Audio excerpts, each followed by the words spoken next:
군산에서 노인을 거칠게 잡아끄는 CCTV 화면이 공개돼 파문이 일고 있습니다. 해당 요양보호사는 해고됐지만 중앙노동위는 해고는 과하다고 판단했습니다. 군산공항 활주로 구멍으로 승객들이 발이 묶이는 피해가 났지만 미군 측은 모르쇠로 일관하고 있습니다. 피해 보상은커녕 제대로 알리지도 않고 있습니다. 황금 연휴 도내에서는 축제의 물결이 이어집니다.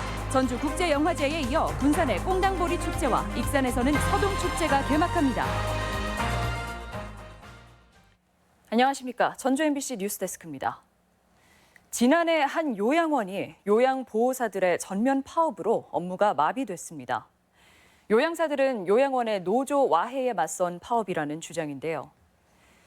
하지만 요양원 측은 해고한 요양사들의 노인 학대 영상을 공개하며 맞서고 있습니다. 허현호 기자입니다. 지난해 10월 진안의 한 노인 요양원입니다. 요양보호사로 보이는 여성 2명이 한 노인의 바지를 붙잡고 거칠게 잡아끕니다. 저항하는 노인을 병실 구석 화장실로 데려가더니 움직이지 못하게 발로 밟습니다. 이들은 CCTV를 의식한 듯 뒤늦게 가림막으로 주변을 가리기까지 합니다. 이 요양원은 이로부터 약 열흘 뒤 해당 요양보호사 2명을 해고했습니다. 그래서 신고를 해서 노인 학대 판정을 받았습니다. 그리고 판정 후에 인사위원회에서 결정해서 해고 처분을 했습니다. 하지만 요양보호사들은 이들이 부당하게 해고당했다며 파업에 돌입했습니다. 요양원 측이 노조 활동을 막기 위해 핵심 간부 2명을 일부러 내보냈다는 겁니다. 여기에 중앙노동위원회도 해고는 양형이 과하고 절차상에도 문제가 있다고 판단했습니다. 단협에 대해서 사측에서는 군에 빙의됐다가 성당 재단을 빙의됐다가 그러면 도장 찍을 수 있는 사람이 나오라는데 나오지는 않아요. 그래. 갈등의 불똥은 요양원 노인들에게로 튀었습니다. 요양보호사들이 파업으로 손을 놓자 간호를 받을 수 없게 된 80여 명의 노인들이 더 이상 이곳에 있을 수 없게 된 겁니다. 요양원 측은 노인들을 전주에 위치한 다른 요양병원 3곳으로 나눠 이송에 나섰습니다. 이게 옮기게 되면 환경이 바뀌면 어르신들은 바로 치매가 급속도로 옵니다. 모든 장기가 제가 생각할 때는 많이 안 좋아져요. 좀 마음이 정말 아픕니다.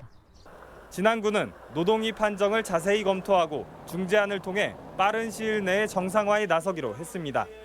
MBC 뉴스 허연호입니다. 군산공항 활주로의 지반이 꺼지면서 지난 이틀간 항공기 운항에 차질이 있었는데요. 군산공항이 미군 소유다 보니 승객들은 물론 공항공사와 항공사들까지 원인도 모른 채 그저 발만 동동 굴려야 했습니다. 박연선 기자입니다. 활주로 지반 침하로 만 하루 넘게 항공기 운항이 중단됐던 군산공항. 당일 항공사 측은 갑작스러운 결항 소식에 급히 광주와 청주공항에 대체 항공편을 마련해야 했고 공항공사 측은 밀려드는 민원에 업무가 마비될 지경이었습니다. 공항 소유권을 갖고 있는 미군과 소통이 사실상 불가능했기 때문입니다. 연락을 해도 안 받고 그러다 보니까 별도 저희가 아는 파트를 통해서 어떻게든지 좀 연락을 해보려고 하는데 그런 것들이 안 되더라고요. 그날 미군이 공항공사에 활주로 사용이 어렵다고 통보한 시간은 오전 9시 48분. 지반이 가라앉았다는 사실은 그보다 30분 늦은 10시 15분에야 알렸고 그마저도 항공정보 고시를 통해였습니다. 공사 측은 10시 30분이 넘어서야 공식적으로 결항을 확정했습니다. 제주발 항공편에는 승객들이 이미 탑승을 마쳤고 군산공항에도 승객들이 가득했습니다. 지연 그런 게 없어서 타고 이제 이륙만 준비 중이에요. 승객들 상의도 심했죠. 그렇죠. 갑자기.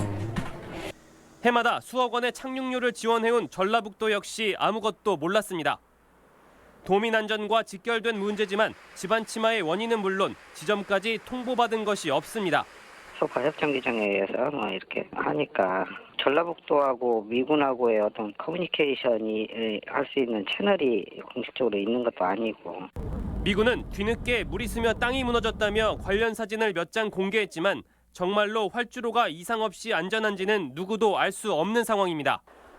항공 수요는 갈수록 증가하고 있지만 유일한 도내 공항이 미군 활주로를 빌려 쓰는 상황이어서 답답한 건 결국 도민들뿐입니다. MBC 뉴스 박연선입니다. 도민 1인당 소득이 전국 17개 시도 가운데 꼴찌라는 실망스러운 소식 어제 전해드렸는데요. 반면 도내 농가의 경우 소득 증가율이 전국에서 가장 높고 빚도 빠르게 줄고 있는 것으로 나타났습니다. 강동엽 기자입니다.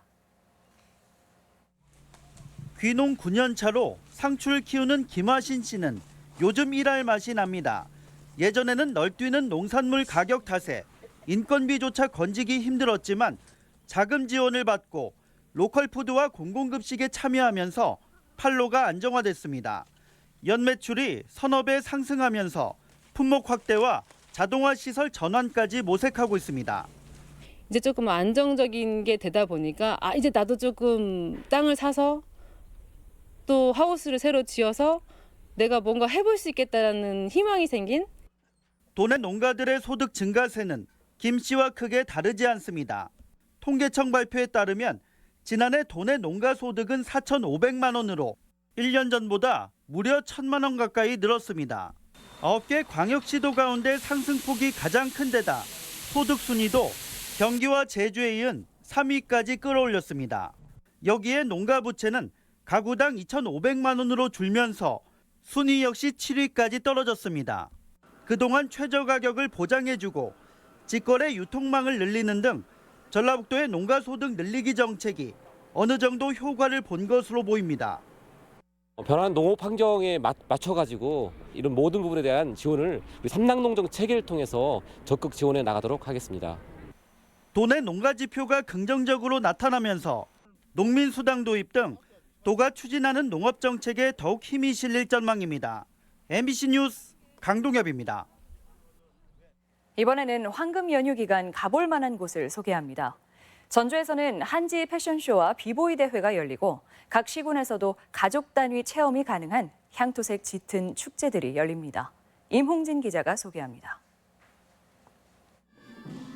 익산 서동축제가 국운 상승과 지역의 안녕을 기원하는 무왕제례를 시작으로 막을 올립니다. 빛으로 물든 금마저를 주제로 백제의 꿈 그리고 서동과 선화의 사랑을 그리는 운치 있는 행사들로 꾸며집니다. 서동 선발대회를 비롯해 서동유 전설, 막해기, 유물 발굴 등 오는 6일까지 40여 가지의 다양한 체험과 공연으로 관람객을 만납니다. 익산의 정착성을 확고히 하고 또 우리 시민들 간의 화합을 또 다지는 그런 계기로 축제를 준비했. 축제 기간 시민과 관광객들의 편의를 위해 익산역 등을 출발하는 무료 셔틀버스가 운행됩니다. 제14회 군산 꽁당보리 축제가 국제문화마을 입구의 드넓은 보리밭 단지에서 초록의 향연으로 진행됩니다. 군산의 특산물인 흰 찰쌀 보리밭을 거닐며 저마다 아련한 추억과 봄날의 정취를 만끽할 수 있습니다. 여러분들 많이 찾아오셔서 꽁당보리의 추억을 살려보고 아이들한테 어떤 꿈과 희망을 가져보는 그런 시간이 되었으면 좋겠습니다. 주최 측은 가족 단위 프로그램과 전통놀이, 공연 행사의 콘텐츠를 한층 강화했다고 자부하고 있습니다. 또한 부안 마실축제가 내일부터 사흘간 임실 오수우견제 역시 같은 기간에 열리고 무주 반딧불이 큰 잔치가 내일 하루 일정으로 예정돼 있습니다. 이 밖에 전주 비보이 그랑프리와 전주 한지 축제가 열띤 경연과 신나는 체험 무대로 꾸며져 멋과 흥을 돋을 수 있을 것으로 보입니다. MBC 뉴스 임홍진입니다. 전주국제영화제 개막 이틀째인 오늘 국내외 다양한 장르의 영화들이 상영되고 있습니다. 전주 영화의 거리 일대 상영관에선 배우 이동휘가 주연을 맡은 국도극장과 조지 루카스 감독의 스타워즈 에피소드 등 59편의 영화가 상영되고 있습니다. 상영 직후엔 감독과 배우가 관객과 대화하는 시간이 마련될 예정이며 영화의 거리와 팔복예술공장에선 다양한 전시도 진행되고 있습니다. 전북에서 중증 열성 혈소판 감소 증후군 환자가 발생해 주의가 요구됩니다.